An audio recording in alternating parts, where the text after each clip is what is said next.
This is the News 4 Rundown. Good evening and welcome to the News 4 Rundown on this Friday. I'm Sean Yancey. We'll get to our top stories in just a minute, but first let's get right to the forecast. Storm Team 4 Chief Meteorologist Doug Kilmar is standing by with a look at it. Doug, it was pretty cool today.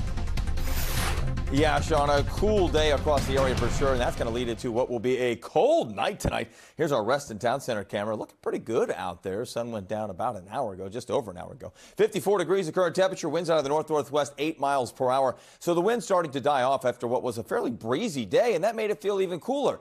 And here we are at 7 o'clock, and we're already in the 40s. 46 in Winchester, 49 in Culpeper, 48 Gaithersburg, 54 in the city. So, yeah, definitely on the cool side. We still have that storm system to the north driving in that cold air. That's going to make for a very cold night tonight. A frost advisory in effect for the eastern shore, southern Maryland, and the entire metro. Freeze warning for areas like Frederick and Leesburg, areas in the purple here, all the way down towards Fredericksburg. So a very cold night tonight. And the next couple of days, we stay on the cool side. Cold overnight, and then we'll see some mild, if not cool, afternoons. We are tracking, of course, a chance for rain in the middle of next week. Could be unsettled, cool and rainy. That's no fun, but Halloween looks dry. Thank you, Doug. Developing tonight, D.C. police confirm they are investigating a case of credit card fraud committed against D.C. delegate Eleanor Holmes Norton. And in an internal police report obtained by News 4, a responding officer described Eleanor Holmes Norton as being in the early stages of dementia. A statement from the delegate's office said individuals posing as employees of a cleaning service arrived at her home yesterday, claiming they were scheduled to clean her ducts and fireplace. According to the internal police report, the cleaning crew accessed Holmes Norton's credit card before a person who the report described as a caretaker spotted the individuals on security cameras inside the delegate's home and asked them to leave. That person went to the house and flagged down a police officer. The watch commander who filed the internal report described Holmes Norton as an 88-year-old black woman suffers early stages of dementia. A spokesperson for the delegate issued a statement to News 4 that said the medical diagnosis included in the police report was based on an assumption the reporting officer was unqualified to make. Furthermore, Congresswoman Norton doesn't have a caretaker. A longtime employee and friend serves as the house manager, residing at a separate address, unquote. According to the internal report, D.C. police said the suspects charged nearly $4,400 to Eleanor Holmes Norton's credit card, and her driver's license number may have also been compromised. The delegate's team said the fraudulent charges were reported to the police and to her bank. She is safe and thanks the Capitol Police and D.C. Police for their quick response. We have a major update now on the deportation fight for Kilmar Abrego Garcia. The Trump administration wants to send him to the African nation of Liberia.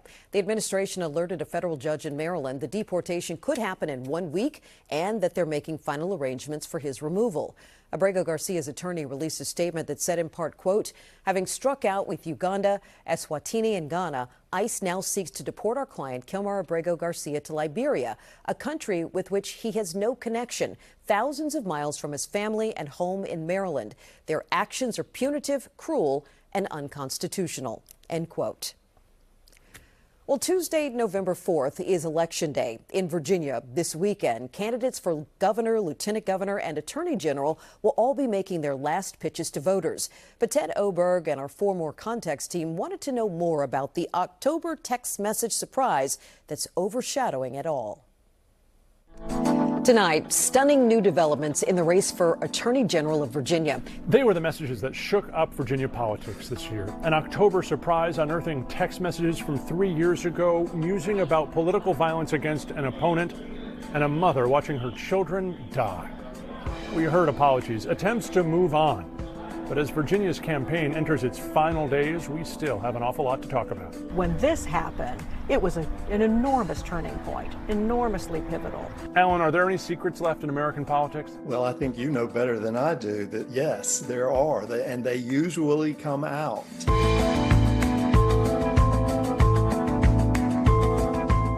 Jones is running to be Virginia's Attorney General. He's a seasoned politician himself, the son of an absolute legend in Virginia politics, the grandson of a famed civil rights attorney, and yet somehow he found himself in the middle of a giant political scandal this year, one big enough to move the polls in these final days. We needed more context on what's at stake, how far this scandal is spreading, and we've tracked down a guy who's tracked down secrets politicians would rather you not know for decades. This is For More Context, your seat in the News 4 newsroom for a conversation about how we check facts, fight for answers, break stories, and hold each other accountable. In the closing days of this election, has Jay Jones been able to put this text message issue behind him? I don't believe so. And I think it's going to ride with him until Election Day. I mean, he did what he needed to do in the debate. It was really the first time that most Virginians have heard him address the issue, apologize, express his remorse, admit his mistakes, saying he would take accountability. Let me be very clear. I am ashamed. I am embarrassed. And I'm sorry. I am sorry to Speaker Gilbert. I'm sorry to his family. I'm sorry to my family. And I'm sorry to every single Virginian. I cannot take back what I said. But you have my word that I will always be accountable for my mistakes. Jay Jones does not have the experience or the judgment to serve as the top prosecutor. But now we know something else. We have seen a window to who Jay Jones is and the way he thinks of people that disagree with him. And what did he want to do to Todd Gilbert? 2 bullets to the head. Why? Because he didn't like his politics. Jason Miyares, as that debate went along, got even more and more scorching and withering with his criticism. Of course, the other thing that we've heard about, in addition to the text that he wanted to put 2 bullets in Todd Gilbert's head, is that he also said that he wanted Todd Gilbert's wife to watch her children die in her arms because something like that might impact Todd Gilbert's view on policy. This isn't a youthful indiscretion. So often we can see political scandal and politicians may be able to say, that was 20 years ago, or that was, I have learned a lot since then. Remind viewers, how recent were these text messages, and how different is this one hitting? Yeah, this was just 3 years ago in the General Assembly session in 2022. He was in the House of Delegates then. He was writing to a Republican House of Delegates colleague about then Speaker Todd Gilbert. So this was a pretty recent conversation. Now, the other thing, even before this happened, that helped Jason Miyares is, Republicans nationally have seen him, of the 3 Republican candidates, they've seen him the one that has the best shot to win. So he's had a lot more money, support funneled into his campaign. I mean, so he had a good shot to begin with, but when this happened, it was an enormous turning point, enormously pivotal. What are you watching for in these final days before Election Day? Watching for the next round of polls. That's the thing I'm most interested in. And are we going to see that it's had any impact on Abigail Spanberger's margin, which has, for the most part, been in double digits. I'm going to be watching to see what happens this time around. Is Jay Jones going to be on the stage with Abigail Spanberger and Ghazala Hashmi? What's the danger if he is? Well, it puts her in a tough position. She's not calling him to drop out of the race. She says it's up to voters to decide. Abigail, when are you going to take Jay Jones and say to him, you must leave the race? We're talking about the car tax. The moderators soon asking a question themselves about political speech, asking Abigail Spanberger if she still endorsed Jones. She sidestepped the question, answering this way. The comments that Jay Jones made are absolutely abhorrent. I denounced them when I learned of them, and I will denounce them every opportunity I get. I'm saying as of now, it's up to every voter to make their own individual decision. And Ms. Spanberger's opponent has tried to exploit that. I mean, that recent ad of her standing silent on the stage as she's being asked repeatedly to say something about it, I think is an effective ad. Well, 2 very different tacks here then. So Winsome Earl-Sears ad, yes, spotlighting the fact that that Spanberger was essentially silent on that issue. Abigail, what if he said it about your 3 children? Is that when you would say he should get out of the race, Abigail? Now, Jason Miyares doing something very different with it. He is appealing to Spanberger voters in his ad saying, hey, did you vote for Spanberger? Listen to this. And so he says, he points out that 3 times she refused to endorse him and essentially says, why don't you split your ticket and vote for me for Attorney General? You might be a committed Democrat or a hardcore Republican, but if a carjacker comes for you, he won't check your bumper sticker first. We need an Attorney General who protects everyone. My opponent, Jay Jones, he's a partisan politician who imagines the murder of his opponents. And I wonder, as you read these texts, how does it hit you? And I'm not asking you to weigh in politically, but just as the tone of that language was, I think, really something different in the political space. Yeah, it's hard to find an equivalency in things we've reported on before. And just for me personally, I personally know Jennifer Gilbert, Todd Gilbert's wife. She worked alongside me in the Capitol press room for years. I know Todd Gilbert from covering him. I've met their children at the General Assembly. So, you know, those words especially hit home because they're about somebody that I also know. But I think, you know, I think for voters, everybody has the same response. You're talking about hurting someone's children? You know, it's kind of beyond the pale. And I'm curious, you did say you spoke to voters about it. It's breaking through, it sounds like. This is not a complicated thing for voters to understand. We talked to voters just a few days after this story broke, early voting. Everybody knew about it. It was on everybody's radar, Republicans, Democrats, independents. However, almost every voter, with the exception of one, you know, universally condemned what he said.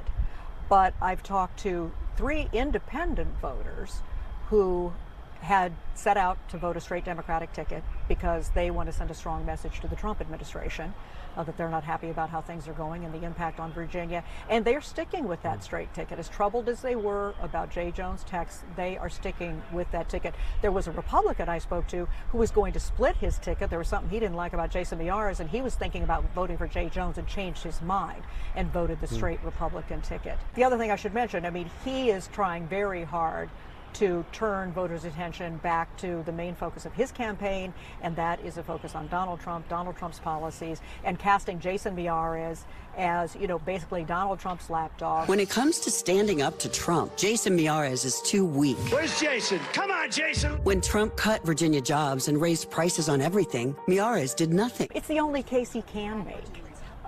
So, you know, he does just have to keep coming back and coming back to that mantra. Virginia's neighbor just across the river, Donald Trump, holds a lot of sway in a lot of elections around the country. He has not weighed in on the Virginia governor's race. Do you expect him to in the final days? And do you think it would help in Northern Virginia?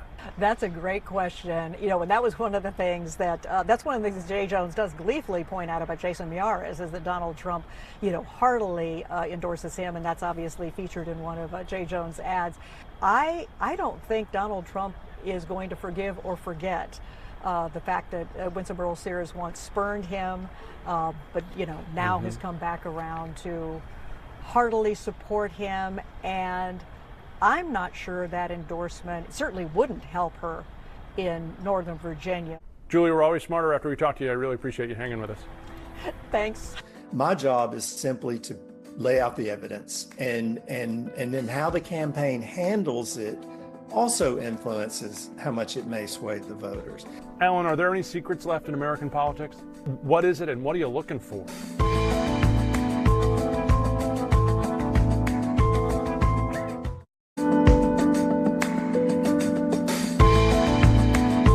What is it, and what are you looking for? We're looking for any indication of the candidate's fitness to serve. I mean, that's ultimately, under ideal circumstances, what the voters are looking for. So we look at the opponent and our own candidate and with the same vigor to determine what strengths and weaknesses they have. So it's really interesting. You said you spend a fair amount of time on the person that hires you.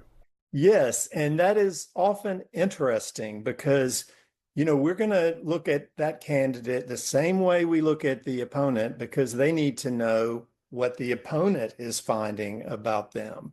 So in that sense, the opposition researcher has to be objective, and it doesn't always make a lot of friends in the campaign that hired you, especially when you find that your candidate has significant negatives. So there's no room for a yes man in opposition research. Alan, are there any secrets left in American politics? Well, I think you know better than I do that yes, there are, and they usually come out, and often it comes out because of a source who wants it to see the light of day. And so, yeah, there's always secrets. You know, people who aspire to high elective office, you know, whatever they've done over the course of their career, they've made friends and they've made enemies. You said there are friends and enemies. In a politician's life, is someone a lifelong friend and a lifelong enemy, or are those movable chess pieces? Oh man, those are movable chess pieces, no doubt about it. Alan Huffman is a political opposition researcher, has been for more than 30 years. You want to know how old secrets surface in new political campaigns? It's because people like him spend an awful lot of time in courthouses and clerks' offices and quiet conversations all over this country unearthing those secrets politicians would rather keep secret. Are you good for democracy? Well, we obviously think so, because otherwise no one really knows the documented truth. The first thing we do is look at documentation. So we're just going to look at every vote that you've ever made, every newspaper or online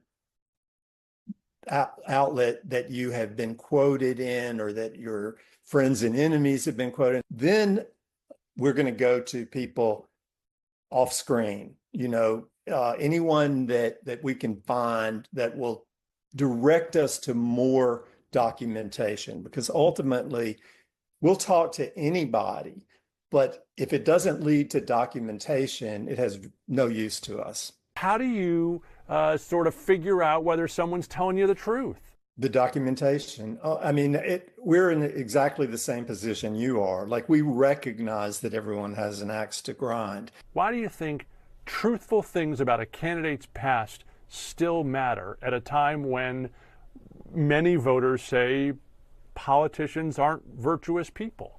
Well, I can tell you that having done this for 30 years, I can count on one hand the number of candidates that I was really inspired by after having seen everyone naked.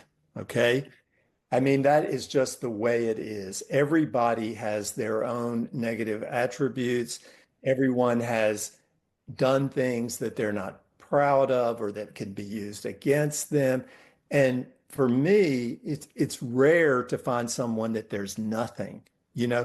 And so I feel like, as a voter myself, what I look at is how the candidate responds to the negativity. And if they respond by blaming someone else or making excuses, or they look like the deer in the headlights, you know, that tells me a lot about them, more than just the details of the story. And if somebody is honest and seems trustworthy, everybody makes mistakes. And even if they've done something in the past that they're not proud of, how they adapt to the public awareness of that is very, very telling. The people you've worked for, I assume, are private. That you don't brag about the campaigns you've worked for. Right. But it is fair to say you have not worked for either Jay Jones or his opponent in the Virginia race this year. We have not. I'd love to ask you how you would grade Jay Jones' reaction. I don't know if you've watched this that closely. I do have a lot of questions, you know, and one is, in my mind, what would I have said to the candidate if we had found this? You know, the issue of that we usually fall back to, which is, you should go out there with it instead of waiting for someone else to come forward with it. We are often asked, like, what would you do with this information? And I think the truth is always the best approach. And I feel like, you know, how they would go about putting out an honest response before it comes back to haunt them is kind of beyond my pay grade. Do you ask candidates, tell me about the people you've texted and the things you've said? We do. I mean, we ask a lot of very personal questions. Is there anything? They're not always forthcoming because honestly, a lot of the candidates are hoping that we won't find it. And so they're not that helpful. That's a heck of a gamble on their part. It is certainly a heck of a gamble. And so when you present the information you found about your own candidate, are they in the room? Do you do that face to face? And how do candidates typically take it? Not well. Honestly, because, I mean, think about it. If you're running for high elected office, you have a healthy ego, most likely, right? And you've hired someone to do this work. And then you read the report or you're sitting in the room and it's being sort of delivered to you. And you're like, these people sound like they're after me. It doesn't usually go very well. Why is it always comes out October 1st? Why is it we always seem to see these bombshells drop with days left in the election? Is that because you're finding it late or because the campaigns have held on to it for the ripe moment? I would say it's not typically because we found it late, because we would have probably done our work on this if we were working on this race during the summer. That's not to say that certain things might not surface over the course of the campaign, but I think you sort of got at the basic premise, which is that you want the story to resonate at the most opportune time. And so that's outside of our bailiwick, but the campaign wants the voters to go into the polls with that fresh knowledge. Why does the truth still matter in an era when I don't think a lot of people believe politicians are telling the truth? You know, that's always been the case. And that's why the documentation matters, because if you have a candidate who is saying one thing and the documentary record says something else, that's very telling.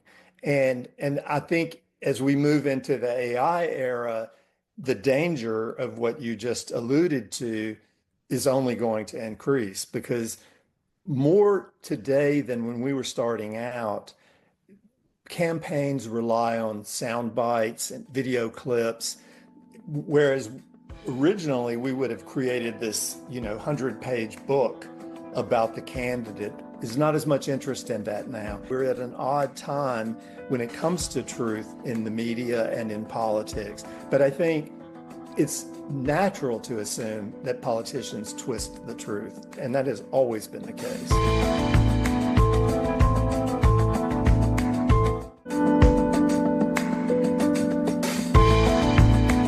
What has the Jay Jones episode taught you about how to handle your next campaign?